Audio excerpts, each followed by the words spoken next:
In my life, I was a mother at a very young age. So I grew up with my children. I saw them as they grow up. We were like sisters or my brothers. Even up to now, if I walk with my children, people will think they're my brothers, or they are somehow my eldest son. People think he's my husband, and then I'll say, no, that's my son. Because when I had the child, I was also a child myself. So there's nothing that in my journey in marriage would have accomplished me more if I didn't have those children. I know children are a blessing from God, but God blessed me with them. So I had a mandate to look after my children. So I had a duty to look after them. But as I went through the journey, my first son, when I divorced, he was 6 months old. And I took my son home and continued to look after him because the father was there, but he was not interested. As many men, they do that. You know, I've seen men fighting to pay maintenance, and it's like all over the world, men do that, exactly that. So my ex-husband, the first husband, did that. He didn't want to pay anything. So it was okay with me. I started working and selling vegetables at a market in a basket. I would take my baby on my back and go and sell. Then come home, of course. It was a joy for me, and I still had this um, issue in my mind. I kept thinking, I have to get married. I was not complete as long as I was not married. So I kept thinking there was something short of me. And before I knew it, I had met another man. And I thought, yeah, this one is the one. I'll go for this one. And yeah, I fell in love. I don't know whether it's falling in love, but that is what happened. And before I knew it, this man came and proposed, and he said he was going to marry. I told this husband that, you know what, look, this is my son. I've got a son. And he said, well, it doesn't matter. Does it matter? I'll look after the son. It's okay. And seriously, I thought he meant his word. So I got married again. And this time, this husband had promised he was going to look after my son. He had even told his family that I had a son from my previous marriage. So I was a divorcee. And which I thought his parents were okay with it, because I never had a lot of um, issues about it around the child. I remember my mother-in-law even calling me with the name of my son. So I don't think she had any issues with it. So I fell pregnant, and when I gave birth to our first child with Romeo, I call him Romeo because he was my choice. Apart from the previous arranged marriages, so this was my choice. Okay, so Romeo was very happy when I actually gave birth. Although he was not there, he didn't attend the labor award to see how I was going to deliver. Instead, he left. He actually didn't even take me to the hospital. He left me. I think I was in labor, but I wasn't sure because this was my second child and I wasn't very sure. So when he left me, I felt it was just about 2 hours. I found myself in labor, and I had to be taken to the hospital, and I gave birth to a baby girl. He was very happy. He actually loved the child, and for some reason I said, okay, I'll have to see if I can have the first child to see the sister. Although I didn't have I didn't know of any issues there pertaining to this. My son came, and my husband came and saw my son. You know what he said? That night, he didn't even talk to me. He got up in the morning, took some money out and gave me and said, your son has got to leave. So I said, why? Why do you want my son to leave? And he said, I don't know, I've told you enough and that is it. There was no negotiation to say, I want your son to go because this is what I think. He simply said he didn't want to see my son there and he had to leave. And definitely it was very unfortunate I had to send my child away, which was very painful. And I want to dwell on this, on other women, that if you have your child from a previous marriage, I honestly would urge someone to check first. Because the experience that my son went through was really traumatic for a son to go through. My son was sent away. He was crying, and I was behind crying. I couldn't go with my child.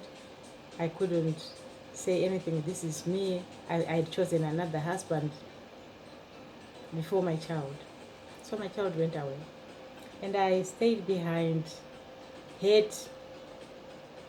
So after some time, things started crumbling down and crumbling down. But still I went on until I had my fourth child, who was the third child to this marriage. And still my marriage not working. Here I'm talking about children. When I realized that things were not working, and my husband got married when I was 8 months pregnant on the third child. He actually went to a Roman Catholic church, to a priest, and he got married while I was pregnant. Only to find one of his cousins come and say, oh, we are coming from a wedding. And he's smiling. And I was like, wedding? Who was getting married? Said, oh, your husband, Romeo got married today. And I'm like, Romeo? Which Romeo? Oh, your husband got married to who? And he told me. Imagine, he did go and get married in a church while I was 8 months pregnant at his home. And there's nothing I could have done. And even if I had known about this marriage, was I going to go and fight? Remember, I fought in the first place. And then this was no time for that. I had told myself that I was not going to fight again, but I was going to leave him to do what he wanted to do. So he definitely went on to get married in church with a gown. So yeah, that was it. So 9 months I gave birth. 6 weeks he didn't come to see the child, the baby that I had given birth. And when he came, he simply told me that, you know what, the child doesn't look like me, sarcastically. And that child is a splitting image of my husband. I wish he could be there to do a DNA test on that child, because it did hurt me. But well, men is men. That I just went through it, and this was the day that he came to see the child. He nearly killed me. For no reason. He had gotten himself married. He could have simply told me to leave, but he couldn't tell me to leave, but to simply beat me up to a pulp. So yeah, that was it. That is the day that I told myself, I've been locked in a cage with a door open, and I couldn't find my way out of that door. So this was the day I found that door, and I walked out of the cage, and I ran as fast as I could. But what did I do? I left my child, the eldest one, here again on this home. So there were two now. The other child was now taken by his father, and here I left a girl. So cut the story short, I went on to find a job I went on to find shelter for my children, and now it was time to get my children all together in the same place. What did I do? I went to collect my daughter. That year it was raining like I don't know. So I went. As I got home, I was soaked, and my child was not there in the house. Where other children were, my child was outside heading cattle. How old was she? She was almost 7. Yeah. So I went out. My mother saw me and she panicked. I could see she panicked, and she did walk out, get his raincoat, and she walked out trying to find the child because I was there. So I followed my mother-in-law to where she was going, only to find my child heading cattle, and she was soaked. She was putting on this blue dress with a white top, heading cattle. My husband didn't have cattle. Did we have? No. And because my husband never went back to see the child, how the child was doing, or even to say he cannot look after the child and bring her back to me, he didn't. And my child went on to struggle. So here, the child, I saw me, she came running. I was crying. My child was crying. We went back home. We had to have a bath, change the wet clothes and wear warm clothes. We slept, and my child didn't want to leave me. And when it came in the morning, she was now going to grade 1. She was just starting school. She didn't want to go to school. But I said, okay, you go to school. When you come back, you'll find me here and then we can leave. But I was lying. It was hurting. So when she left for school, I left. I'm sure when she came home, she cried. I went back to work for that whole week. I'm telling you, it was painful. And all my friends were asking, why are you quiet? And I said, you know what? This is what I saw with my child. And so they said, so you left the child there? Really? Do you have a heart? And that sent a strong message to me. Finally, I went back. When I went back this time, I didn't go to the home where my mother was there, my mother-in-law was. I went straight to the school because the child had just started school. So I went to the school, and I get there to the headmaster, and I said, we have just been transferred, and I've come to get a letter of transfer for my daughter. Yeah, they gave me the letter, and I took my daughter away, and that was the end of it. My husband never followed because he didn't even know whether the child was there or whether his mother was looking after the child well. So I realized it was my duty as a mother. And remember, this was my daughter. So I took my child, and the journey started of having my children back and claiming them back to me. I didn't care whether the parents were going to pay money or they were going to follow up. I didn't care. What I wanted was my 9 months was more than enough. So I took my child away. And then came the boy. The father was married to another woman, and he had children who were also going to school. My child was walking something like 3.5 miles per day, going to school on foot, going to a B school, a primary school.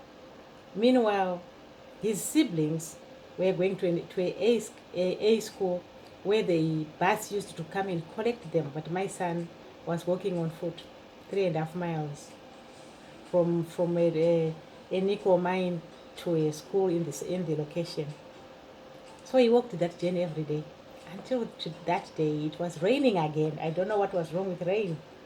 My child was swept away in the rain, in the small stream.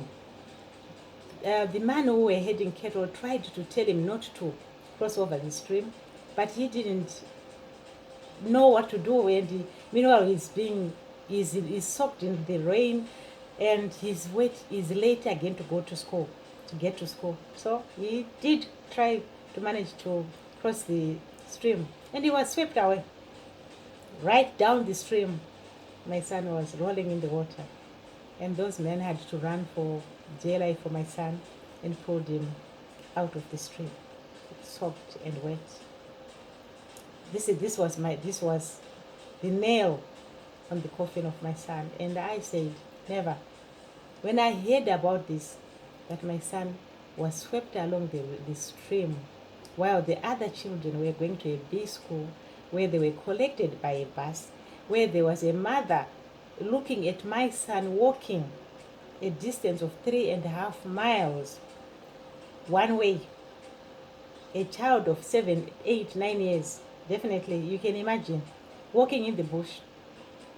It was just pathetic.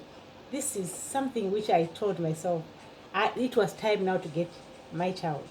So I went to court and I got my child from the court on the second attempt, because at the first time my husband wanted to play up, and then the magistrate said, no, the mother has got a strong case, so we need to see the child.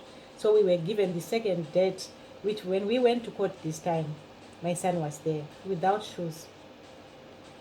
I remember his toes were the wound on them, and he couldn't wear shoes. So in the court, he was there standing, and the magistrate saw my son and they said, oh, give the son to his mom. So I was given my son. And my ex-husband, abused me on the court. He abused my father. And to him, it looked like it was fun, but it wasn't. So I'm here to tell you that when you fail in a marriage, or if a marriage fails and you've got children, first, make sure your children are safe. This is from me, and this is an abstract from the book that I wrote, The Superpower of a Girl Child. Thank you very much.